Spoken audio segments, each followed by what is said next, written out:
Okay. That means you can play something from here. Well, MP3 player. It's just like the 8-inch like headphone jack.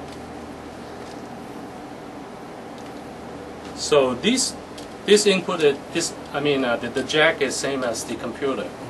But the headphone, earpiece, whatever is coming out. See how that sound coming out from here.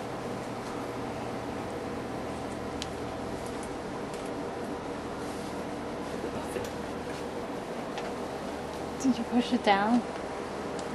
I don't know, it's not playing. Oh, I think it just does it. Oh, there we go. Oh, it's really quiet. Oh,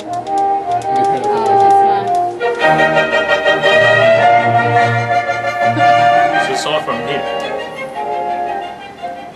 Alright? So this is for the computer. You can use that. And same as the MP3 and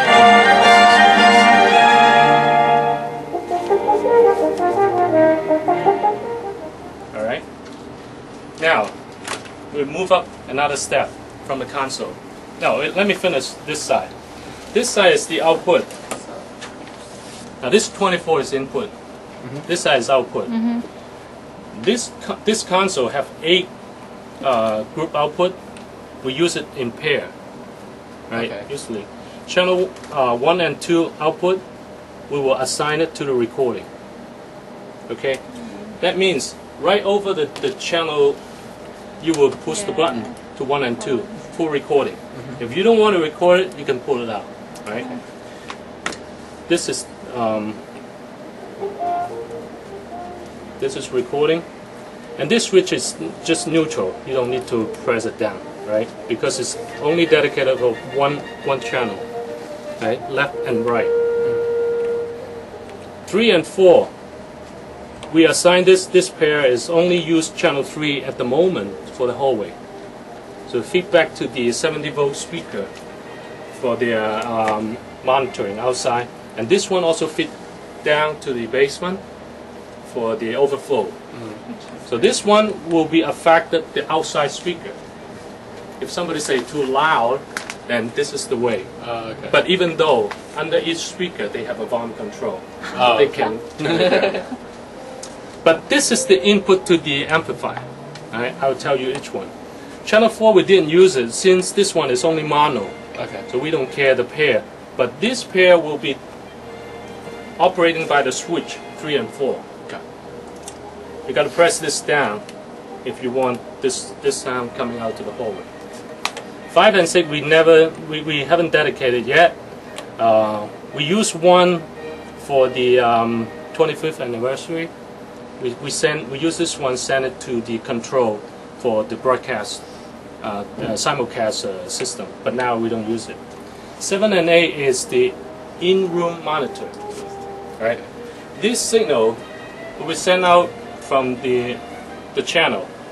7. We want this thing is same as outside. Alright? So these 2 speakers, the monitor speaker, we have a special small amplifier over here. It's just generating, good enough for this room, but it's pretty loud.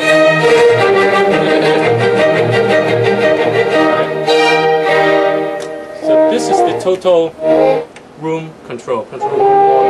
Right? We don't put a special one for monitor the outside or any other thing. We want to monitor the same thing as outside, whatever the output.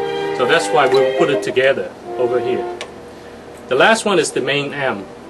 This is the amplifier. We're sending out a signal. So the sound is coming out right away. By pushing the button, it's on the last one. Right. Now this one is, you must pay attention, because sometimes, if I put it up, if you keep on monitoring over here, you thought the sound is going out, but you didn't push the button. It never go out. So this is one thing the operator over there must be very, very clear the mind when they sit down.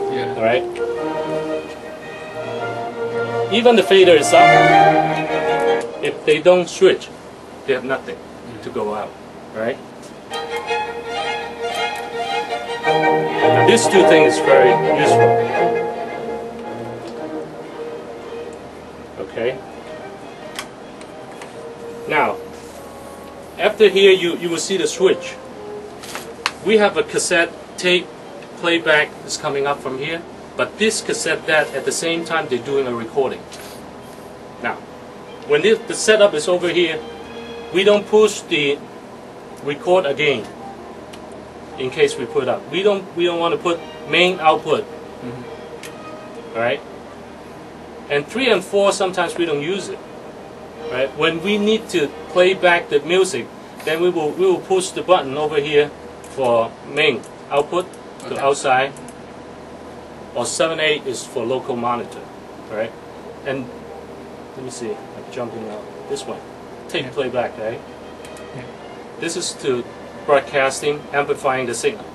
But this thing is for input. I would not play a tape and then we'll loop it back to 1 and 2. So be careful. This one, when you play back, you don't need to put 1 and 2 going out. Okay. Because this one will be double when it's sent out at the same time, right? So usually, but this one, I don't know, it's very odd. But in case you have a tape, you need to play back to the congregation or the audience, then you have to pay attention. Make sure this is not looped to the recording route, right? You can play to the hallway, so you put 3 and 4 down, right? If you don't, this one must be out, okay? CD is the same thing, but you see this one 5 and 6, if I don't use, it's all up all the time, right? CD you can play in both ways, or if sometimes that I don't want anyone, I just want to go with this one. It's the it goes 7 and 8. Monitor over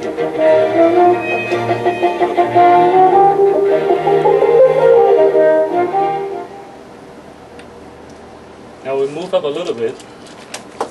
This section we don't use it at this moment, but we use the pan port, right? Mute switch, whenever you want to use it, you use it, but must be very, very careful. You know, for me, I work in a recording room. I never use this one. Otherwise, I keep on looking at the fader. I would never look at the mute switch, right? So, but if you guys just feel confident to use a mute, then you can use it. If you want to set the fader and then mute it, but when the time come up, you know, I better rely on the fader. Up is go. Yeah. Right? Down is that. That's true. Solo is good for you to use a headphone to find who is talking. This is all pre-fader. Yeah. That means you don't want to go up to the fader. Then you can listen to their voice, and you set the level right over there, like this one. One at a time, you will see the level. Now this is good for the operator, as you guys. When you're going to set up a multi-microphone, say 4 guys going to sing, you put on your headset and then monitor one of each, check their level with adjusting the gain. If it stand a distance like this way, with 3 or 4 inch, tell them you keep the distance. Every praise team people got to learn this thing, how to use a microphone. Yeah. Maybe next section I gotta tell everyone. They cannot come and say, and talk to the microphone like that. Yeah, for the and then sound after check. when the And real then pull back. they talk like this. Then what should you do? You're gonna move up this thing and even you fix the volume for them. It never come true. You know? You gotta tell them keep the distance when you talk. And this is the good thing is when you see 4 guys or 4 people who is using the microphone, you want to adjust his own loudness from the microphone input by using the gain on top, the white button, right now, right? This is the gain. You got to turn and adjust it. But of course, these microphone over here, especially we use the same type of microphone. We don't need to adjust too much. It's loud enough before feedback, right? Loud enough before feedback. Depends on how you're going to input. You put closer, the distance. But if you talk in the distance, you adjust from here to increase a little bit.